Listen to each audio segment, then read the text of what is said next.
All right, everyone. I'm going to be talking to you guys about your Civil War portfolio for basically the remainder of the year. This week and into probably the next week or so, maybe 2 or 3 weeks, we're going to be focusing on personality profiles. You are not going to go ahead, you are not going to start doing battlefield reports, so on and so forth, because we're not going to discuss that until our personality profiles are done. So I know in some cases you guys have the advantage of moving ahead in my class. In this case, you will not be able to do so. So we are going to focus on number one this week, and I'm going to kind of talk you through these notes right now. A is you guys are going to sign up for two personalities, one from the Union and one from the Confederacy. We're going to talk about that in just a moment, and I'll go over the personalities. I'm going to go over how you're going to be able to choose your personalities.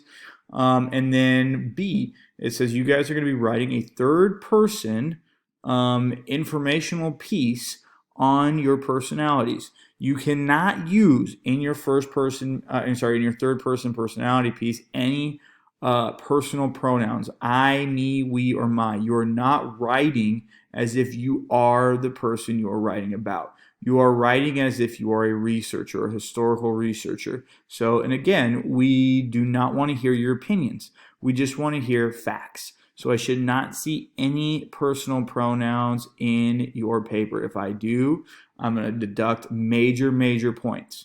Obviously, we'll have a time where you guys are going to turn this into me. I'll give you edits, and you're going to turn it into me for a final paper. By the final paper, if I see personal pronouns, unless they're obviously direct quotations, I'm not giving you credit for it.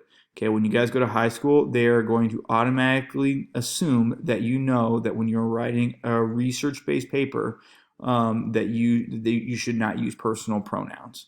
Okay, so we're going to move on from that. Number one, it says personality's full name and age in 1861. You guys are not going to be writing about this person's childhood, their date of birth, how they were raised. You are just going to be writing about them from the start of the Civil War. I do not want to know how they grew up. I do not want to know their favorite color when they were 5. I literally want to know what they were doing during the Civil War. Okay, so that's part one of that.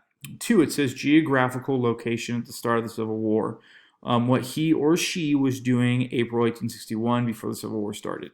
Okay, so where were they right before the Civil War began? Were they generals? Were they soldiers? Were they diplomats? Were they politicians? Were they housewives? Were they teachers? Who were they? Were they, suffragettes? What was their job right before the Civil War broke out? 3, major aspects in personality involvement with the Civil War. So what, and this is going to be a big bulk of what you guys are going to be writing about, is basically right here in number 3. So what major battles were they a part of? What significant impacts did they have on those battles? Were there interesting facts during their time in the Civil War? Any extra information that you found on your individual that would pertain to the Civil War will all encompass number 3. Now, some of the women, there are women that you guys are going to be able to choose from. Some of them were spies. Some of them were individuals who hid themselves as men. So not just the men were part of this war. This was an all-out war where women were a part of as well. Okay, and you're going to see a higher influence of women during this war. So again, 3 is going to be your bulk of your writing, and it's going to basically pertain all these categories there. 4, did your personality live to see the end of the war? If yes, what did he or she do after the war? If no, what battle did they perish in? Or what battle did they perish after? Maybe they were wounded and it took a couple days and then ended up passing away because of their wounds. And then who replaced them? Okay, realize that anytime someone died or perished during a battle in the Civil War, their position, they're just like, all right, no more, we're not going to have this general, this company is just going to be combined with another. That's not how it works. Someone would take their job. So if one general were to die, or a major or a sergeant, whatever, who took their position? Okay, who was the one that would eventually take their company or take their regiment? So you're going to write about that there. If they did not die, then what did they do after the war? Were they continuing to be generals? Did they, move into, as a politician? Did they go about their normal lives? They live it out as a farm? That's what you'll also tell me. Okay. Now it says if you look at C, it says incorporate at least two different sources with bibliographic information for each. You can pick two of the following, but one source must be something besides an internet website. Okay, so you have to choose from Gale or EBSCO, World Book Encyclopedia Online. Okay, you have to choose one of those two. One of those three, and then you can choose something from an internet website. Remember, Wikipedia does not count. We've talked about Wikipedia. Some of the sources are good on Wikipedia, but you actually have to find the source. You cannot just be like, oh yeah, I found this on Wikipedia, that's my citation. No, it doesn't work that way. If you go to the bottom page of Wikipedia, they have the reference source. Normally, as you guys are reading the Wikipedia pages or their encyclopedia, you will see a hyperlink number, usually in the right-hand corner of a sentence, and that is the source in which they are referencing, so you have to make sure that source is valid. Lastly, if you guys are having issues finding sources about your individual, if you look right here for E, here are some suggested websites that we use in 8th grade. All the 8th grade classes use them, so these might be some sites to use when it comes to looking up your personality. Now I'm going to go over personalities really quickly, so let me jump on that document. So you have to choose two personalities, one from the Union side, one from the Confederacy.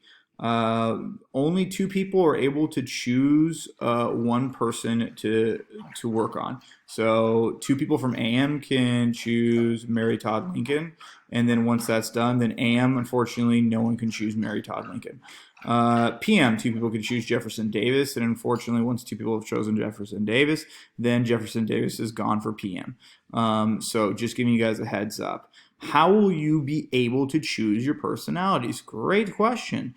You are going to write a little summary about why you would like to choose those individual people. I want you to pick at least 3 people that you are interested in doing. Okay, if for some reason those 3 people are taken, then we'll kind of come back together via Flipgrid or something else, and we'll find a person for you. Now, here's my suggestion. If your 3 people are Abraham Lincoln, Ulysses S. Grant, and George McClellan, which are all pretty popular choices, then there could be a case where you might not get any of those 3. So I would, pick a variety of individuals, really research and see who you would like to talk about. Again, you're going to choose one person from the Union and one person from the Confederacy to actually do your personalities on. So you will choose, someone could choose Ulysses S. Grant, and they could choose Stonewall Jackson. Okay, and those are the 2 personalities that they're going to be writing about. You will not be able to choose 2 from Union and 0 from Confederacy, or 2 from Confederacy, and 0 from Union. You need 1 from each side. So these are the personalities that you guys are going to be doing. So just give me the heads up. And then later on this week, on Wednesday, you guys are going to also do a Flipgrid about what you've learned about your 2 people that you've researched, and you're going to do a video about on them and send it to me, and then you guys are going to be able to comment back on your fellow classmates' videos as well. Okay, if you guys have any questions, please email me or obviously ask me a question via Flipgrid. I went over the personalities, which is what we're going to be covering this week. I'll also be uploading an assignment via MyConnect where you guys are going to be able to, again, choose 3 people and it'll probably be 4 people because you're going to choose 2 from Union and 2 Confederacy. So make sure that you look at those directions and follow them and submit your work on time. If you do not submit your work on time, then at the end of the day, I'm just going to choose them for you. So yeah, better doing it beforehand than having me choose someone that you weren't necessarily interested in. If you have any questions, again, please email me or ask me questions in my office hours. Talk to you guys soon.